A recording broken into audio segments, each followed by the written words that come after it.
گھر کے اندر یعنی میرے گھر کے اندر یہ وہ شیلز ہیں جو گھر کے باہر ہیں، اس کا ہمیں کوئی اندازہ نہیں. وہ ساری سڑک کے اوپر ساری رات صبح تک، اور ابھی جب میں آپ سے بات کر رہا ہوں پھر شیلنگ ہو رہی ہے، پھر ایک اور حملہ ہو گیا. تو میں اپنی قوم کے سامنے ایک سوال رکھنا چاہتا ہوں کہ یہ کون سا میں نے اتنا بڑا جرم کیا تھا کہ میرے گھر کے اوپر حملہ، کبھی کسی پولیٹیکل لیڈر کے گھر کے اوپر اس طرح شیلنگ نہیں ہوئی. اور وہاں عورتیں تھیں، ہمارے نوجوان تھے، ان کے اوپر جس طرح اٹیک کیا گیا، اس کی کوئی تو کیا وجہ تھی؟ میرا جرم کیا تھا؟ جرم یہ تھا، ذرا میں آپ چاہتا ہوں غور سے سنیں میرا جرم کیا تھا. ایک کیس لگا ہوتا ہے توشہ خانہ کا، جو توشہ خانہ کا کیس میرے اوپر ایک الزام لگایا گیا، اور شکر ہے اللہ کا کہ وہ الحق ہے، وہ توشہ خانہ کا سب کے سامنے اب ریکارڈ آ گیا. میں چیلنج کرتا ہوں کہ جب یہ کیس سنا جائے گا، اگر کسی نے ساری چیزیں جائز طریقے سے، یعنی جائز طریقے سے، توشہ خانہ کا مطلب ہوتا ہے کہ جو آپ پریزنٹ آپ کو جب گفٹس ملتی ہیں تو ان میں سے جو آپ رکھنا چاہتے ہیں ایک قیمت ادا کر کے لے لیتے ہیں، وہ آپ کی پراپرٹی بن جاتی ہے. یہ توشہ خانہ ہے، اور یہ 70 سال سے یہی ہے. اور یہ جو کہتے ہیں کہ وہ اچھا جی وہ آپ کو کوئی بڑا تحفہ ملا تھا، اسٹیٹ گفٹ، جو آپ چیز خریدتے نہیں ہیں توشہ خانہ کی، وہ آکشن ہو جاتی ہیں، وہ کوئی عجائب گھر میں نہیں رکھی جاتی. تو میرے اوپر پورا انہوں نے میڈیا ٹرائل چلوایا، اسی کے اوپر کیس کر دیے، اور اب اللہ کا کرم ہے کہ ان ساری چیزیں ان کی سامنے آ گئی ہیں. اور ابھی آپ کو پتہ چلے گا جب وہ دیکھیں گے کہ انہوں نے چوری کی ہے توشہ خانہ سے، اور انشاءاللہ وہ سامنے آ جائے گا. اب توشہ خانہ کا کیس لگا F8 کی کچہری میں. F8 کی کچہری میں 2 دفعہ بم دھماکے ہو چکے ہیں. وہ اس کو آپ کی جو سیکیورٹی ہے وہ پروٹیکٹ ہی نہیں کر سکتی. وہ جگہ ایسی ہے کہ وہاں وکیل بھی شہید ہوئے، وہاں ججز بھی شہید ہوئے، ادھر ہی جب 2 دفعہ دہشت گردی ہوئی. تو جب وہاں اس کو پروٹیکٹ کر ہی نہیں سکتے، اور خود انٹیریئر منسٹر کہہ رہا ہے کہ میری جان خطرے میں ہے، انٹیریئر منسٹری کہہ رہی ہے کہ میری جان کو خطرہ ہے. ایک میرے اوپر حملہ ہو چکا ہے.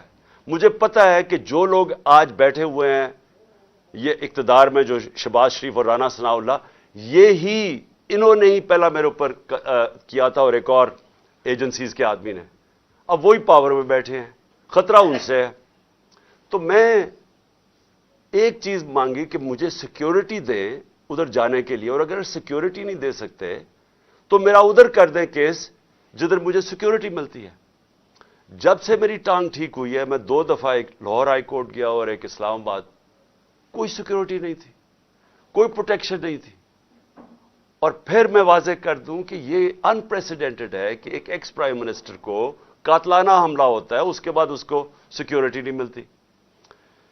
اس کے لیے اس وجہ سے ہم نے عدالت میں گئے ہوئے ہیں کہ ہمیں سیکیورٹی دو، اور اس جج نے میرے اوپر وارنٹ نکال دیا. اب یہ وارنٹ کیا ہے؟ جس کے لیے پولیس آئی ہوئی تھی. میں یہ ذرا سارا آپ کو سمجھانا چاہتا ہوں کہ یہ جو ساری ابھی بھی شیلنگ ہو رہی ہے، یہ پولیس کا اور کوئی کام نہیں ہے، پوری فوج کی فوج آئی ہوئی ہے، رینجرز آئے ہوئے ہیں کہ اس طرح کوئی دہشت گرد یا زمان پاک میں بیٹھا ہوا ہے. وارنٹ صرف یہ تھے کہ آپ کو پولیس عدالت میں پیش کرے، یہ ہے وارنٹ. جس عدالت میں اس لیے نہیں جا سکا کیونکہ سیکیورٹی کا ایشو تھا، عدالت نے پیش کرنا، یہ پولیس نے وہاں پیش کرنا تھا. رات کو جو پریزیڈنٹ ہیں لاہور ہائی کورٹ کے بار کے، اشتیاق خان، انہوں نے شورٹی دے دی. ان کو میں نے آتھرائز کر دیا، انہوں نے شورٹی دی کہ وہ جو میرا اپیرنس ہے ہائی کورٹ میں وہ گارنٹی کرتے ہیں. 18 کو انہوں نے شورٹی دے دی میں ہائی کورٹ میں پریزنٹ ہوں گا. تو جب انہوں نے شورٹی دے دی تو وہ پولیس آفیسر جو مجھے اریسٹ کرنے آیا تھا اس کو شورٹی مل جاتی، وہ کیس اس کو انتظار کرنا چاہیے. تو میں نے فیصلہ کر لیا کہ میں عدالت جا رہا ہوں، اس لیے تو وہ آیا تھا مجھے اریسٹ کرنے. اور یہ قانون ہے، یہ جو کوڈ آف کرمنل CCP جسے کہتے ہیں کہ کوڈ فار کرمنل CRPC، جو کوڈ ہوتی ہے جو جس کے تحت یہ قانون بنا ہوا ہے، اس کا سیکشن 75 کہتا ہے کہ یہ اگر کر دیں تو پولیس آپ کو اریسٹ نہیں کرتی. تو وہ رات لے کے پھر رہا اشتہا خان یہ اب شیورٹی, اور پولیس والا ہی نہیں مل رہا. وہ کیوں نہیں مل رہا؟ کیونکہ انہوں نے فیصلہ کیا ہوا تھا میرے اوپر یہ اٹیک کرنے کا. اب یہ میں آپ کو دکھا رہا ہوں کہ یہ صرف شیلز نہیں ہیں, یہ گولیاں آپ کے سامنے ہیں. یہ گولیاں چلائی انہوں نے یہاں. یہ گولیاں چلانے والے ایک آدمی کو عدالت میں پیش کرنے کے لیے نہیں آتے. ان کے عزائم, یہ جو اوپر سارے بیٹھے ہوئے ہیں جنہوں نے پہلے ہی مجھے قتل کرنے کی کوشش کی تھی, ان کے عزائم یہ نہیں تھے کہ عمران خان نے یہ عدالت میں کہ وہ کہہ رہا ہے کہ میں پہنچوں گا, اس کے باوجود یہ حملہ کر رہا ہے اور ابھی تک حملہ ہو رہا ہے. ان کا مقصد کچھ اور ہے. لندن کے اندر پلان بنا, وعدے کیے گئے نواز شریف سے. وعدہ یہ کیا گیا کہ اگر ہمیں بیک کریں گے تو میں آپ کو یہ کر کے دوں گا, جس میں عمران خان کو جیل میں ڈالوں گا, پی ٹی آئی کو ختم کروں گا, نواز شریف کو سارے کیسز ختم کروں گا. یہ پلان تھا پورا. یہ پلان بڑی دیر سے پتہ ہے, میں بتاتا جا رہا ہوں آپ سب کو. اس پلان کے تحت یہ گیم چل رہی تھی.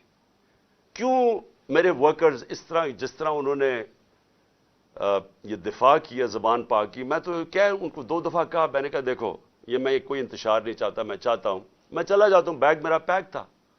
لیکن سارے کارکنوں کا کیا مسئلہ تھا؟ ان کو پتا تھا کہ جب سے ہماری حکومت گئی ہے ہمارے لوگوں کو تشدد کیا گیا جیل میں. کسٹوڈیل ٹارچر کہتے ہیں اس کو.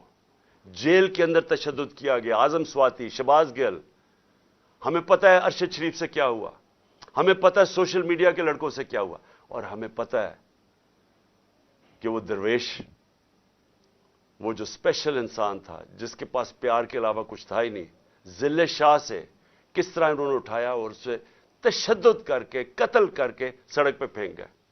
تو وہ سارے فکر کر رہے تھے کہ دیکھیں اگر انہوں نے یہ آپ سے لے گئے ایک دفعہ آپ کو, تو یہ آپ سے بھی یہ کریں گے. اس لیے انہوں نے رات سے وہ مقابلہ کر رہے ہیں ان کا, صرف اس وجہ سے.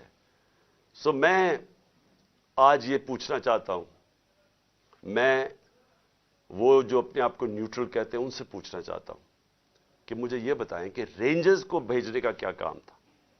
میرے دیوار کے اوپر رینجرز چڑھ رہے تھے, اندر آنے لگے تھے. یہ میں کون سا جرم کیا کہ رینجرز کو یہاں اٹیک کروایا میرے اوپر؟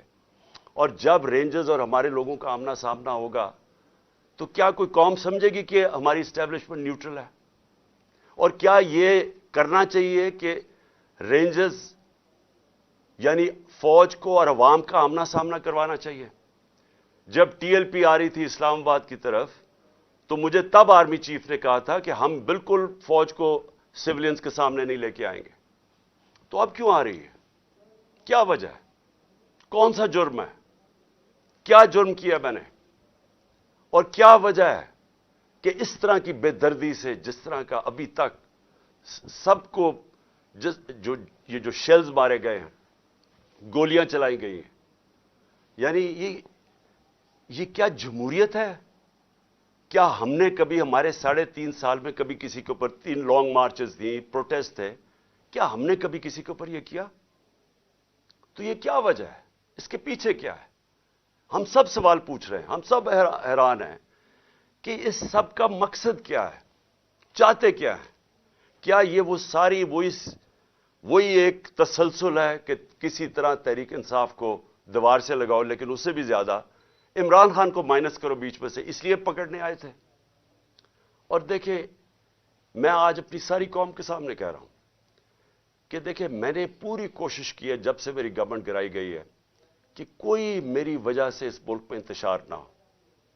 ہم نے سارے پرامن 70 جلسے کیے, سب پرامن.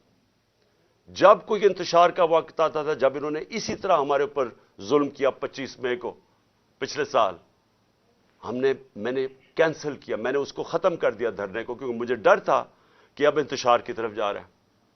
اس کے بعد 26 نومبر لاکھوں لوگ جمع تھے وہاں اس وقت پنڈی میں.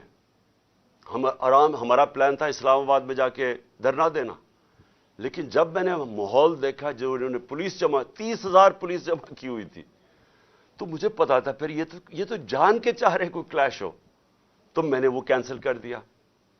ہم نے 8 مارچ کو ایک پرمیشن لی ہوئی تھی. انہوں نے ہمیں شام کو پولیس نے پرمیشن دی تھی کہ اپنی الیکشن ریلی جو ہم نے اپنی 30 اپریل کی الیکشن کے لیے کرنی تھی, پرمیشن ملی ہوئی تھی, روٹ اپرووڈ تھا. صبح لوگ آ رہے ہیں اور دیکھ رہے ہیں پولیس کھڑی ہوئی ہے اور پولیس کے جتھے کھڑے ہوئے ہیں اور لوگ ریلی کے لیے آ رہے ہیں, اور ایک دم پتہ چلتا ہے کہ دفعہ 144 لگا دی جاتی ہے. کس وجہ سے؟ الیکشن جب ڈیٹ اناؤنس ہو جائے, آپ الیکشن ریلی کے خلاف دفعہ 144 کیسے کر سکتے ہیں؟ وہ بھی کیئر ٹیکر گورنمنٹ. اور اس کے بعد شیلنگ شروع ہو جاتی ہے, جس طرح اب آتے ساتھ ہی شیلنگ, ڈرانا, دھمکانا, مارنا. اور اس میں ذل شاہ کا جس طرح قتل کیا گیا, تو اس کے بعد جب اگلے دن ہم نے وہ کیا, پھر سے انہوں نے جب بین کیا اور ان کا خیال تھا کہ ہم پھر سے ری ایکٹ کریں گے, میں نے پھر کینسل کیا کیونکہ مجھے پتا تھا ہمارے لوگوں کو غصہ تھا جو ذل شاہ سے, سب اسے پیار کرتے تھے. تو اس لیے ہم نے کینسل کی, ہم نے پوسٹ پون کی تاکہ کوئی انتشار نہ ہو. اب مجھے بتائیں, رات سے جب مجھے پتا چلا کہ اچھا یہ وارنٹ آ گئے ہیں تو چلے میں شیورٹی دے دیتا ہوں, وہ بانڈ سائن کر دیتا ہوں میں اس کے ساتھ, اشتیاق خان کے ساتھ, پریزیڈنٹ لاہور بار ہائی کورٹ بار ایسوسی ایشن. تو پھر کیا چیز رہ گئی تھی؟ کیا وجہ ہے؟ ابھی تک حملے ہو رہے ہیں, عدالت کے اندر ہمارا کیس پڑا ہے, عدالت میں ہم گئے ہوئے ہیں اسلام آباد میں اور لاہور میں, اور ابھی تک یہ شیلنگ رینجرز نے پھر اٹیک کر دیے. اور مجھے ابھی بھی نہیں سمجھ آئی کہ میرے گھر کی دیواروں سے کود کے اندر آ رہے تھے. کیا کوئی کمانڈو ایکشن کرنا تھا کہ عمران خان کو پکڑ کے لے جانا تھا؟ یہ کیا مذاق کر رہے ہیں اس ملک کے ساتھ. اور میں آخر میں افسوس سے کہنا چاہتا ہوں کہ دیکھیں, یہ ملک کو ادھر آپ لے کے جا رہے ہیں, اور جو بھی اس وقت پاور میں بیٹھے ہیں, میں آپ کو یہ بتا دوں کہ ملک کو ادھر لے کے جا رہے ہیں کہ یہ میرے ہاتھ سے بھی چیز نکل جائے گی. اب یہ جو لڑکوں نے, یہ تھوڑے سے تھے, جس طرح انہوں نے وہاں کھڑا ہو کے ٹیئر گیسنگ سب کے باوجود, اتنی بھاری پولیس کی نفری اس کے سامنے کھڑے ہوئے ہیں, صرف اس خوف سے کہ چیئرمین کو اٹھا کے لے جا کے یہ پھر جیلوں میں تشدد کریں گے. اور خوف یہ ہے کہ انہوں نے قتل کرنے کی کوشش کی تھی اور یہی اب جیل میں لے کے جا رہے ہیں. کسی کو اعتماد نہیں ہے ان مجرموں کو, یہ جرائم پیشہ لوگ ہیں, کسی کو ان کے اوپر اعتماد نہیں ہے. تو میں سوال یہ پوچھتا ہوں کہ جو اس وقت اقتدار میں بیٹھے ہیں, جو پاور میں ہیں, جو پاور کنٹرول کرتے ہیں پاکستان کی, اور وہ یہ نہیں ہے یہ جو رانا ثناء اللہ اور یہ جو شہباز شریف ہے جن کے پاس پاور ہے, کیا کوئی فکر ہے آپ کو پاکستان کی؟ کیا آپ کو فکر ہے کہ یہ ملک جا کدھر رہا ہے؟ کیا آپ کو فکر ہے کہ میں اگر آپ جب بھی مجھے پکڑ لیں گے کیا ہوگا؟ جیل میں چلا جاؤں گا. زندگی موت اللہ کے ہاتھ میں ہے, عزت ذلت اس کے ہاتھ میں ہے. کیا کر لیں گے آپ؟ اور زیادہ پارٹی طاقت میں آئے گی, لیکن اس کا جو نتیجے میں جو رد عمل آئے گا وہ کیا فائدہ ہوگا پاکستان کو؟ کس کو نقصان ہوگا؟ جس ملک کی معیشت ابھی بیٹھ چکی ہے, بھی بیکاروں کی طرح پیسے مانگتے پھر رہے ہیں, ملک سکڑتا جا رہا ہے, مہنگائی آسمانوں پہ ہے. مہنگائی ایسی مہنگائی پاکستان کی تاریخ میں نہیں آئی. تنخواہ دار طبقہ پس گیا ہے. بیچاروں کے پاس اس وقت حالات یہ ہیں کہ ان کا 2 ہفتے کے اندر ان کے پاس تنخواہیں ختم ہو جاتی ہیں. اس ماحول کے اندر انتشار پھیلانا, کیا یہ کوئی پاکستانی سوچ رکھے؟ یہ تو کوئی دشمن ایسے کرے ملک کے ساتھ تو یہ ہمارے ہاتھ سے گیم نکل جائے گی. یہ جو حرکتیں ہو رہی ہیں, یہ میری, اب یہ جو باہر لڑکے ہیں یہ میری نہیں سن رہے. جب ان کے اوپر یہ انتشار ہو رہا ہے اور یہ جو شیلنگ ہو رہی ہے, وہ میری نہیں اب بات سنتے. وہ اب میرا کوئی کنٹرول ان کے اوپر نہیں ہے. اور جس طرح کی اب بمباری اور یہ سب کے ہاتھ سے نکل جائے گا. اس لیے میں کہنا چاہتا ہوں اپنی عدلیہ سے سب سے پہلے کہ دیکھیں, امید صرف اب ہمیں آپ پہ رہ گئی ہے.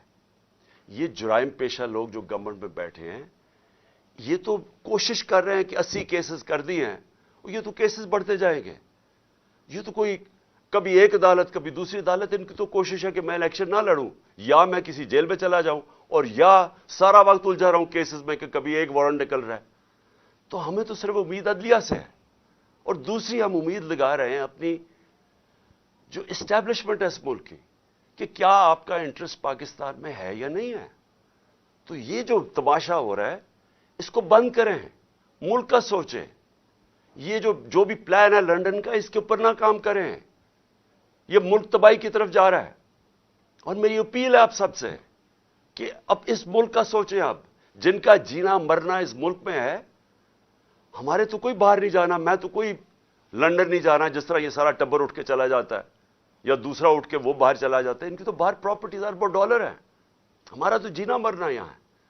تو میرا اکیلے کو فکر نہیں کرنا چاہیے, ہر اس پاکستانی کو اس ملک کا سوچنا چاہیے جو اٹھ کے لنڈن نہیں چلا جائے گا, جس کے باہر ڈالرز نہیں پڑے ہوئے.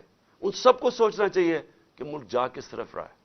اور اپنی عوام کو آخر میں آپ کو کہنا چاہتا ہوں, میں پھر سے آپ کو کہنا چاہتا ہوں, میں پکڑا جاؤں, جیل میں بھی چلا جاؤں, جو بھی مجھے ہو جائے, آپ نے یہ جو حقیقی آزادی کی ہماری تحریک ہے, آپ نے سب نے اس میں شرکت کرنی ہے.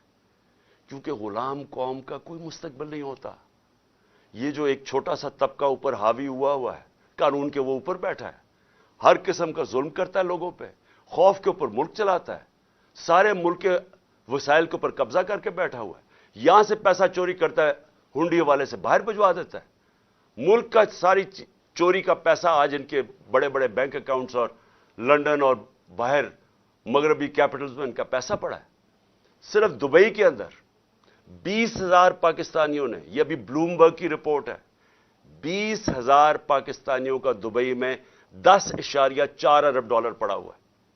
تو ملک کیسے آگے جا سکتا ہے اگر یہ ان لوگوں کے ہاتھ میں ملک رہے گا. اس لیے میں قوم کو آج کہہ رہا ہوں کہ آپ نے پوری طرح اس حقیقی آزادی کی جہاد میں شرکت کرنی ہے. پاکستان زندہ باد.